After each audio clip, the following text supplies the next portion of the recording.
Halo semuanya para pecinta manhwa, kali ini Mimin akan melanjutkan festival para pendekar.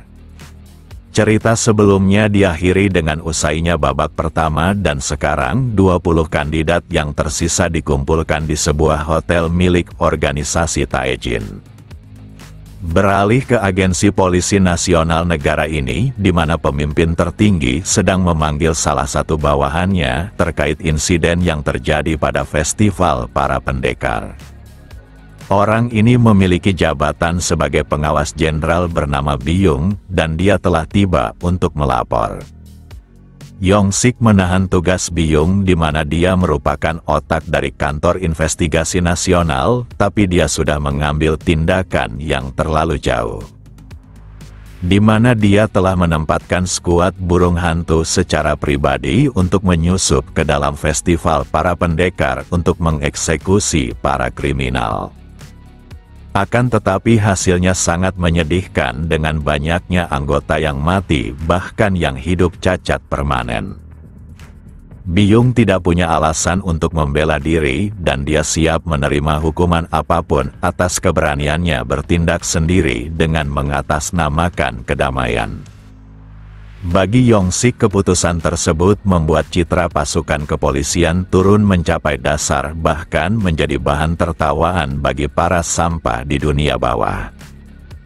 Lalu Yong-sik mendekati Byung sambil memegang bahunya, menunjukkan keakraban mereka sejak dahulu sampai sekarang. Yong-sik menganggap hubungan mereka sudah seperti saudara dengan melewati berbagai pertempuran bersama, akan tetapi tidak ada yang suci di hadapan aturan organisasi dan semuanya harus diterapkan. Maka dari itu dia harus memberikan contoh untuk sebuah kesalahan meskipun mereka sudah seperti saudara. Byung mengerti dan dia akan menerimanya sebagai bentuk loyalnya kepada sang atasan. Dalam waktu singkat raut wajah Byung berubah disebabkan tinju yang diarahkan pada tubuhnya. Tak hanya sekedar tinju belaka, tapi serangan itu bahkan mampu menghancurkan pintu hingga melemparkan Byung keluar. Hal ini menunjukkan jika Yong-sik bukanlah pemimpin biasa, di mana dia juga memegang kekuatan puncak dalam kepolisian meskipun sudah tua. Lalu dia menegaskan jika semua polisi cabang menjauh dari festival para pendekar dan masalah ini akan dikelola oleh pasukan utama. Hanya dengan satu serangan Byung dibuat tidak berdaya, dan dia akan melakukan sesuai yang diperintahkan. Beberapa saat kemudian rapat darurat telah diadakan di mana pihak kepolisian telah mengumpulkan seluruh informasi yang mereka dapat sejauh ini terkait festival para pendekar. Di sana Yong-sik ingin segera mendengar laporan itu dan rapat ini pun dimulai berdasarkan perintahnya. Sejauh ini terdapat 20 sampah yang masih bertahan dalam festival para pendekar dengan ratusan bos kriminal yang gugur. Yang pertama lolos adalah Taesop, di mana dia merupakan bos organisasi yang menyatukan wilayah Busan dengan kedua tinjunya sendiri.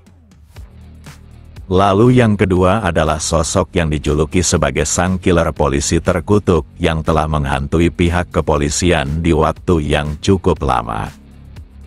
Kemudian kandidat berikutnya dijuluki sebagai sang psikopat Laut Selatan yang telah mengubur semua anggota dari organisasi serta keluarganya yang berlawanan dengan keinginannya di dalam lautan. Berikutnya adalah pria yang menguasai puluhan klub malam untuk memperluas kekaisarannya dan dia dijuluki sebagai sang Raja Malam. Selanjutnya adalah bos dari organisasi kriminal yang tidak pernah kalah dalam pertarungan jalanan dan dia dijuluki wujud dari kekuatan sejati manusia. Jika kandidat lainnya terkenal karena menghabisi manusia, peserta ini berbeda, di mana dia adalah sang pemburu beruang dengan tangan kosong menunjukkan kekuatannya di luar kenormalan. Selanjutnya adalah sang killer yang hanya bergerak berdasarkan bayaran dan dia sering digunakan oleh para petinggi maupun para politikus dalam menyingkirkan musuhnya. Lalu Yong-sik meminta bawahannya berhenti karena para kriminal itu sudah terdata dan mereka juga bukanlah wajah-wajah baru sehingga tak ada yang mengejutkan. Pria ini mengerti dan sekarang dia akan melaporkan 3 kriminal baru yang tidak terdata dan berhasilnya mereka melewati babak pertama festival para pendekar mengisyaratkan kekuatannya yang berbahaya. Yang pertama adalah seorang killer bayaran dan setelah diselidiki dirinya dikenal sebagai preman dari organisasi kriminal wilayah kecil dan sepertinya memiliki hubungan dengan perdagangan dari organisasi Taejin dan sejauh ini belum ada laporan khusus tentang kemampuannya. Lalu yang kedua adalah peserta yang baru berusia 24 tahun bahkan dia masih duduk di bangku sekolah sebagai murid SMA. Dia terkenal sudah melakukan kejahatan sejak SD dan juga sering dikeluarkan serta dipindahkan dari sekolah, bahkan berkali-kali masuk penjara remaja. Saat ini dia bersekolah di SMA lewat beberapa dukungan yang tidak diketahui dan dengan pengaruhnya maka dia membuat seluruh remaja pembuat onar berada dalam genggamannya. Tak hanya itu, rumor mengatakan jika dia bisa mengalahkan para kriminal tingkat nasional dan berdasarkan usianya yang masih sangat muda maka dia berpotensi untuk menjadi penguasa dunia bawah di masa depan. Informasi tentang bocah SMA itu membuat para pihak kepolisian sangat murka karena dia masih kecil tapi sudah menjadi manusia busuk yang tak berguna. Lalu mereka juga tidak melupakan kelima raksasa dan mereka kebanyakan lolos tahap pertama dengan mudah. Hanya saja terdapat fakta menarik sekaligus mencengangkan di mana putra termuda ketua Jin telah dikalahkan. Salah satu dari petinggi berpendapat jika Hak Jun pastinya dikalahkan oleh salah satu dari saudaranya karena hanya merekalah yang berpotensi menandinginya. Akan tetapi informasi yang didapatkan sangat berbeda di mana dia dikalahkan oleh sosok yang tak bernama bahkan dia hanyalah pria pengangguran berusia 32 tahun bernama Kang Daeho. Nama itu mengejutkan semua orang karena mereka benar-benar tidak pernah mendengarnya baik di kalangan kriminal kecil sekalipun. Menurut informasi dia bahkan mengalahkan salah satu kandidat yang cukup menjanjikan di dalam mobil saat menuju ke gunung tempat festival diadakan. Saat festival dimulai maka korban bertambah dan mereka semua adalah peserta yang kuat bahkan mengalahkan pemimpin burung hantu. Dari semua aksinya dia membuat namanya makin bersinar dengan mengalahkan salah satu dari 5 raksasa yang memiliki garis keturunan sang terkuat. Namun terdapat juga informasi tambahan di mana Daeho tak hanya mengalahkan para peserta tapi dia bahkan sempat bertarung sengit dengan salah satu tetua organisasi Taejin. Sejauh ini hanya ada sedikit orang yang bisa bertarung sepadan dengan Ilsun dan sekarang seseorang telah melakukannya. Di antara semua orang hanya Yong-sik yang tetap tenang mendengar informasi mengejutkan ini. Sebagai seseorang yang pernah melawan salah satu dari tetua organisasi Taejin secara pribadi, maka dia sangat mengetahui betapa mengerikannya mereka. Dikatakan Samsun disebut yang terkuat di negara ini jika ketua Jin tidak ada dan meskipun dia adalah yang terkuat di antara tetua lainnya, tapi kekuatan yang lainnya cukup sepadan dengannya. Bisa bertarung dengan salah satu dari tetua organisasi Taejin membuat Yong-sik penasaran dari mana asal belatung bernama Kang Daeho itu. Berdasarkan informasi yang didapatkan oleh pihak kepolisian, Daeho pernah menjadi preman jalanan sebentar lalu dia hidup bersama orang tuanya dengan menghabiskan waktu memancing.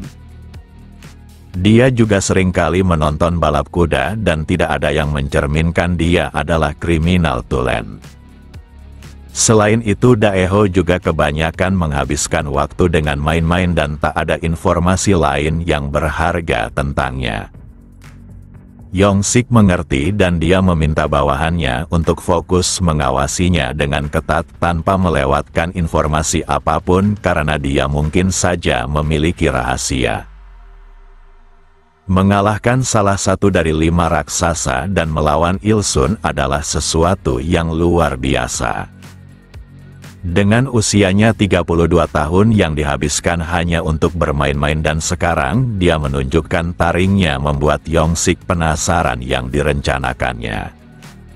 Sementara itu Taesop yang merupakan bos Busan datang mengunjungi toko tempat Daeho seharusnya berada.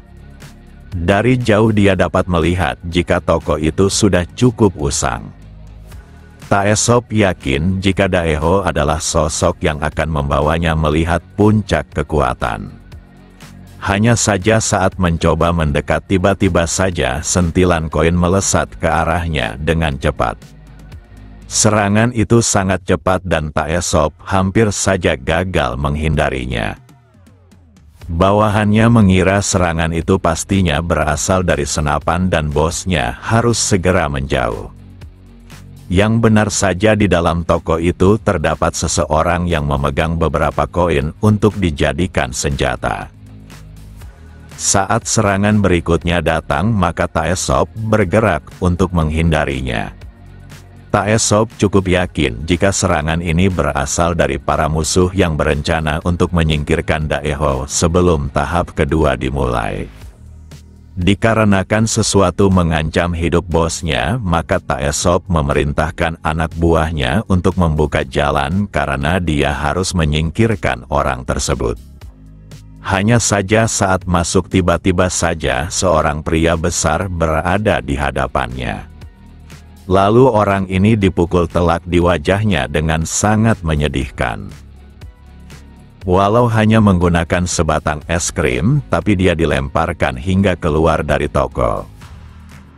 Sosok itu pun keluar dan mengatakan jika para preman nampaknya tidak mengetahui tempatnya dengan berani datang ke tokonya.